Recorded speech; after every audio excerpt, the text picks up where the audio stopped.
दोन जावा होत्या जावा. एक मुंबईला राहत होती आणि एक आपल्या खेडेगावामध्ये राहत होती. मग ती मुंबईला राहणारी बिचारी एक वेळेस सणाला गावाकडे आली. मग आता ते मुंबईला राहणारे स्टाईल मध्ये राहतात, त्यांची सगळीच राहणीमानाची परिस्थितीच वेगळी असते. खेडेगावातलं वातावरण वेगळं, शहरातलं वेगळं. मग अगदी वेशभूषा, केशभूषा, चप्पल, वाहना, पायतान घालण्यापासून वेगवेगळं असते, ठीक आहे. मग शहरातली आता ती माऊली शहरातली असल्यामुळे तिच्या पायात इतकं उंच टाचेचं काय होतं, चप्पल उंच टाचेची. आता ती काय घालते आपल्याला माहिती नाही. मग ती मुंबईची जाऊ आली, ही शहरात खेडेगावात राहणारी विचार करावा.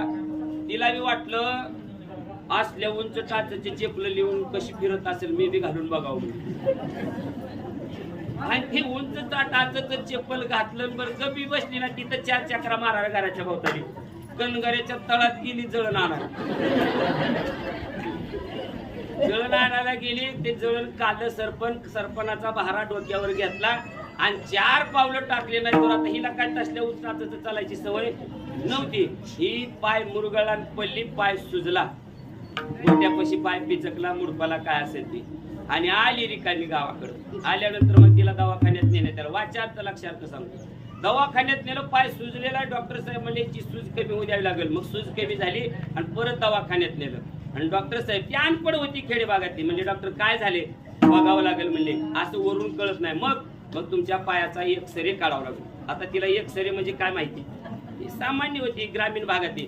एक्सरे काढावं लागेल. ती म्हणायची काय, डॉक्टर म्हणायची एक्सरे काढावं लागले. काय म्हणले डॉक्टर साहेब, अहो तुमच्या पायाचा फोटो काढावा लागेल, फोटो. मग बाई म्हणले, बाया मला सकाळी सांगाव का मी पायात चेन घालून आले.